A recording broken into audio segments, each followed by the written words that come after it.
৭০০ বছর আগে ঘুরেছেন ১৬ লাখ কিলোমিটার, ৪৪টি দেশ, এসেছিলেন বাংলাদেশেও। বেশ সম্ভ্রান্ত পরিবারে আয়েশি জীবনী কাটাচ্ছিলেন তিনি। শুয়ে বসে দিন পার করে দিলেও ক্ষতি নেই, কিন্তু ভেতর থেকে কিসের যেন হাতছানি অনুভব করেন। রক্তে যে মিশে আছে যাযাবর জীবন। সমুদ্র তাকে ডাকে, পাহাড় তাকে ডাকে, দূর দিগন্ত তাকে ডাকে। মাত্র ২১ বছর বয়সে ঘর ছেড়ে বের হলেন। উদ্দেশ্য ছিল মক্কায় গিয়ে হজ করবেন, তারপর সেখানকার পণ্ডিতদের কাছ থেকে নেবেন ইসলামী আইন বিষয়ক শিক্ষা।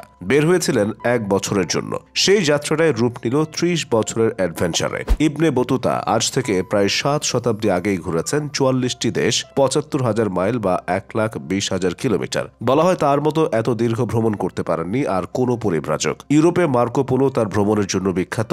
সেই মার্কো পোলোর চেয়েও ৪ গুণ বেশি ভ্রমণ করেছেন ইবনে বতুতা। মনে রাখবেন, আমরা এমন এক সময়ের কথা বলছি যখন কয়েক মাইল ভ্রমণও ছিল বেশ কষ্টসাধ্য।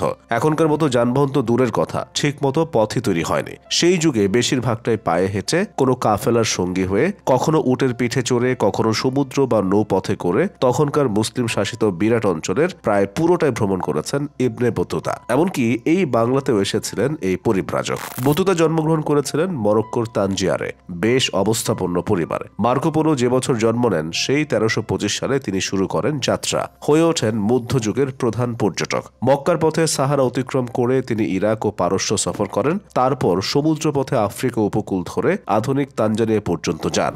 স্থলপথে ভারতে গিয়ে সুলতানের কাছে কাজ প্রার্থনার সিদ্ধান্ত নেন। মাঝপথে এক তুর্কি রাজকুমারীর সঙ্গে তিনি কনস্টান্টিনোপল সফর করেন। ভারতে পৌঁছে তিনি দিল্লির সুলতানের অধীনে ৮ বছর কাজী বা বিচারকের কাজ করেন। তারপর সুলতান তাকে চীনে তার প্রতিনিধি নিযুক্ত করেন। কিন্তু ভারতের উপকূলে তার জাহাজ বিধ্বস্ত হলে সেখানে শেষ হয় তার মিশন। বাড়ির পথে দীর্ঘ যাত্রা করার আগে শেষ পর্যন্ত কিন্তু ঠিকই চীনের পথ খুঁজে পান তিনি। তবে তার আগে তিনি ঘুরে দেখেন শ্রীলঙ্কা ও মালদ্বীপ।